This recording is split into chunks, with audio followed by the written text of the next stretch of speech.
देखिए आज शाम को, मतलब शाम से पहले ही थोड़ा कह सकते हैं, खेसारी लाल यादव जी पहुंच गए बिहार।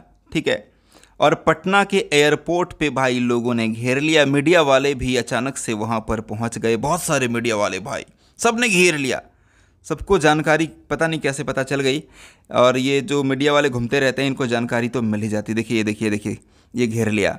खेसारी लाल यादव जी शूटिंग के लिए आए हैं पटना। और कल जो है वो खेसारी जी का बड़ा ज़बरदस्त शूटिंग है भाई, बहुत ज़बरदस्त शूटिंग है कल सुबह। तो कल पूरा दिन खेसारी जी वीडियो शूट करेंगे अपने गाना के लिए।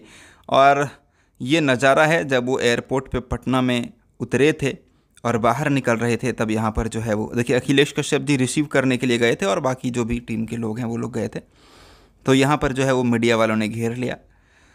और ये नज़ारा बड़ा स्पेशल है। कल खेसारी जी शूट कर रहे हैं पटना में, ये भी एक अपडेट है। तो कमाल कमाल का गाना आने वाला है। आप लोग कितना एक्साइटेड रहते हैं खेसारी जी के गानों के लिए, हमें कमेंट बॉक्स में कमेंट करके बताइए। वीडियो पसंद आया तो लाइक शेयर करें, कमेंट करें, और चैनल पे नए हैं तो सब्सक्राइब करके घंटी वाले बटन को ज़रूर दबाइए। Thank you, love you all.